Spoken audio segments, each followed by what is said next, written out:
R&B review. This is Reg in the building.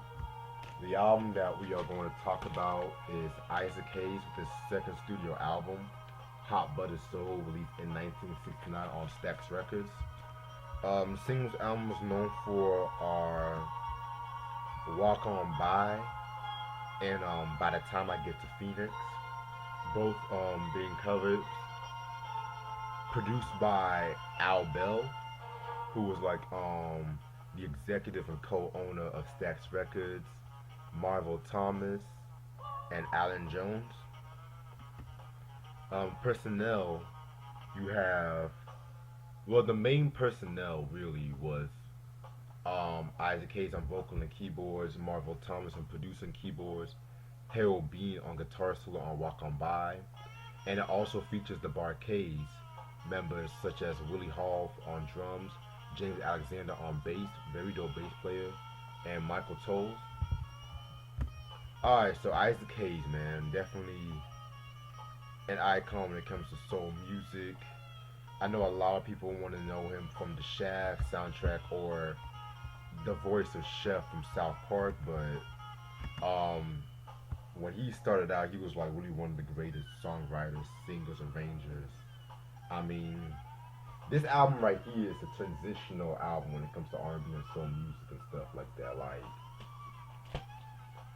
but I'm getting way ahead of myself. So, Isaac Hayes was born in Covington, Tennessee. Um, he is, he was mostly raised by his maternal grandparents after his mom died young and his father left his family. And so, he dropped out of high school and stuff like that. But he still got his high school diploma at 21, and he always was into music and stuff like that because since he was little, he used to sing at like local churches and stuff like that. And so by the time the late 50s and 60s happened, he started becoming a having gigs and singing and whatnot. And so that's when he met David Porter. Now, David Porter was like another songwriter, and so him and Isaac Hayes, they teamed up, and they wrote, and they he teamed up, and they signed to Stax Records, where they wrote for cats like Sam and Dave. They wrote the song Soul Man. They helped write for Bookie T and the MGs, who was known for that song Green Onions and among more. Carla Thomas, Johnny Taylor. And so around the time the late 60s happened, the biggest star at that time in Stax Records was of course Otis Redding. And Otis Redding was like very big, and in 1967 he died from a plane crash. Rest in peace Otis Redding, by the way.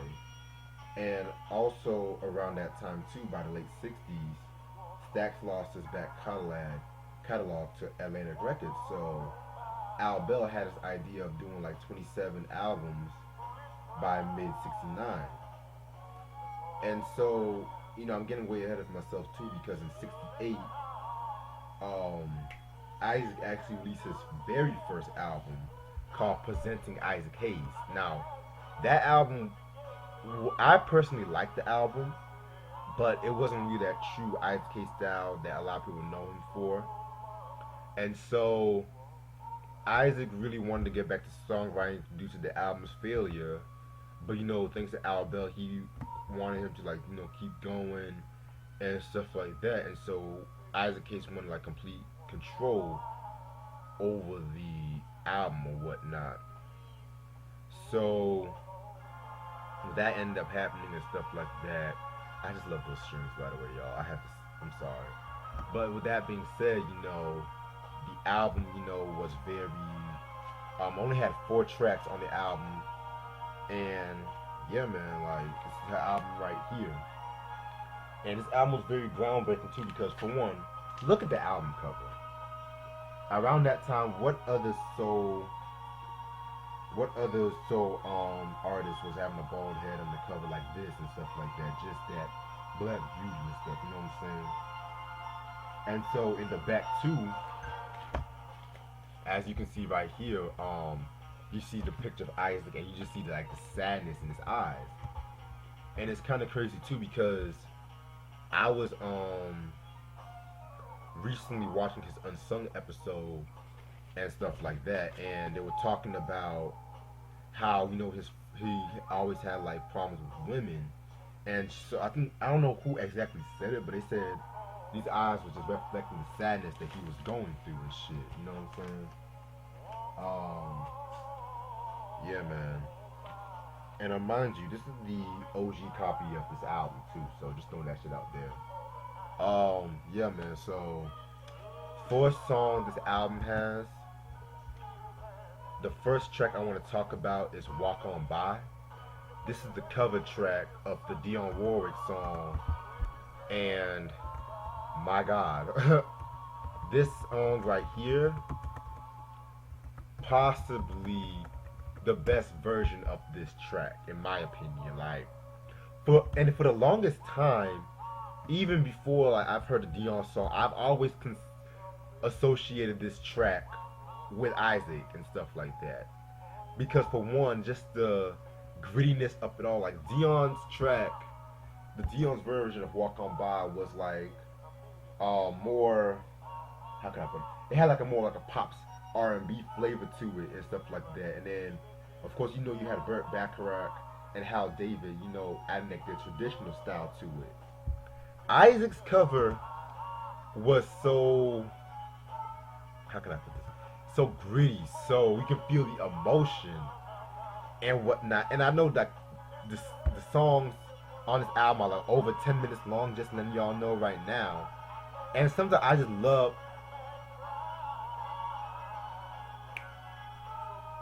I'm sorry. Sometimes I just love listening to the album version because just shit like this, how the strings and the arrangement just speeds up and whatnot. You know what I'm saying? And this version was more famous too because for years a lot of cats sampled this. And in my opinion, the best artist to use this sample was Compton's Most Wanted for that Hood Took Me Under.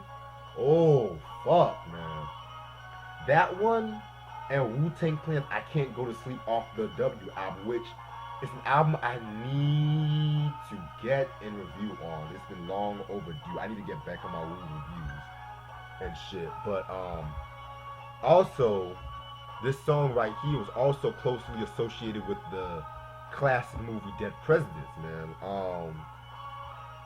Dead Presidents, this movie, the movie with Lorenz Tate, it talks about the soldier returning from the Vietnam War and stuff like that. It's based on a true story, if I'm not mistaken, by this. It's based on a true story. No, I don't think it's really. Yeah, it's based on like the real life experiences of Haywood T. Kirkland and whatnot. Very, very dope movie. Very well, I don't want to say it's underrated, but it's a movie I only hear a lot of people talk about. You know what I'm saying? Like Lorenz Tate did his thing on that fucking movie, and just let y'all know, he was only 20 when he did Dead Presidents. Just throwing that shit out there. And so the single release of "What Walk On By" was actually Isaac Hayes' first hit single and stuff like that. And with that first hit single, it peaked at number 15 on the R&B charts and top 30 on the pop charts. So, yeah, man, definitely a classic song. Track number 2, we got this. I always fuck up the name, but hyperbolic syllabic sesquidomistic, yeah, whatever you call that. Yeah, this track right here was a very interesting track. For one, it's another track that's been sampled a lot, and of course, Compton's Most Wanted. I want to say they were fans of this album. I want to say they were fans of this album too because they sampled this track too for what's the track they did? I think it was from the first album they did this track. And so, with that being said, this track right here was so ill. Like, I just love the piano riff on it. If you listen to it, you might think it's just about like a relationship, but I've heard of rumors that it was actually about heroin addiction, especially with certain lines like hold on, I'm gonna pull some of the lyrics up.